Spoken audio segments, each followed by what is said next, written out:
So hindi pa rin siya naging standing heat guys. Yan, umuyo ko pa rin. Pero malapit na. Tingnan natin mamaya hapon. So ngayon kagabi, chinik ko to. Hindi magalaw. Pero ngayon medyo ano na siya.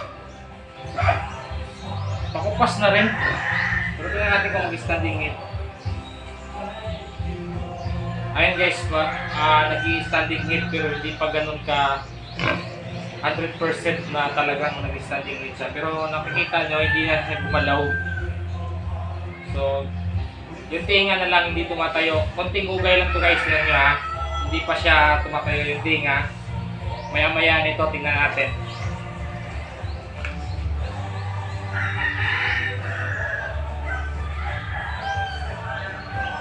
Kita nyo guys, hindi kita yung tenga. Unti-unti nang tumayo. Tapos, hindi na siya katulad kahapon na pumapalag. Ngayon, tingnan nyo, nag-standing na talaga siya. Wala na siyang reaction. Ang kulang na lang yung tinga na gumaganon. Ayan, ayan guys, tumayo na yung tenga. Hindi lang kita. O, kita nyo guys, tumayo na. Yan, tingnan nyo yung tinga. So, sana kita sa video. Ayan, di na siya magalaw guys. Di katulad kahapon kahit sinasakyan ko talagang pumapalag siya.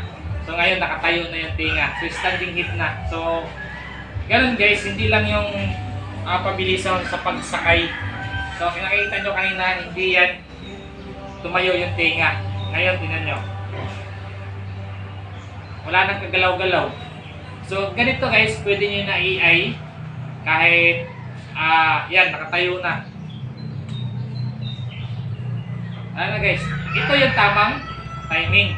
So kanina kasi, sinik natin, hindi pa nakatayo, hindi pa ganito to. So, ginana natin ng matagal, sinasakyan, wala nakapalag-palag, right?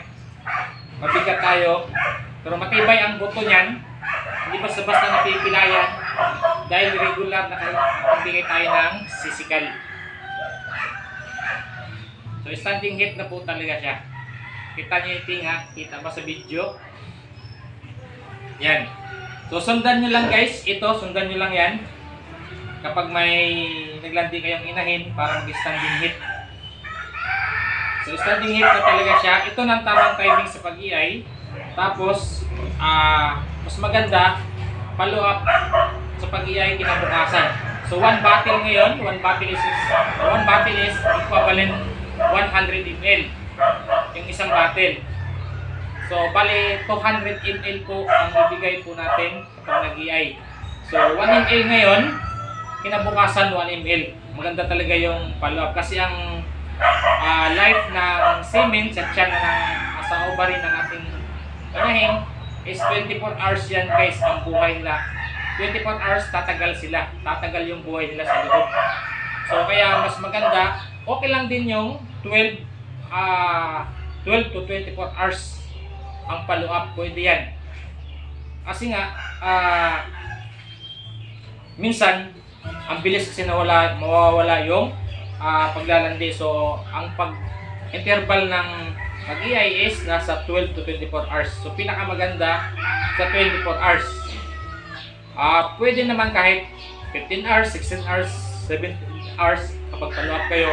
So, mas maganda. So, ito example na kanina pa ako nakaupo dito.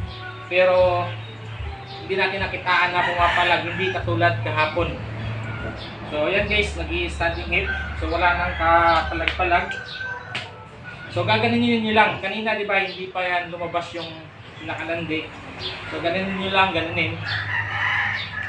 So kita nyo, ready for EI na yan. So ito guys, nag-standing heat 6 days mula naglandi po. So yun guys, napakita ko na sa inyo.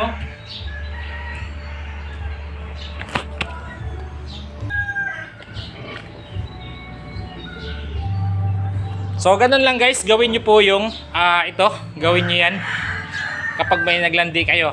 100% po magi-standing heat.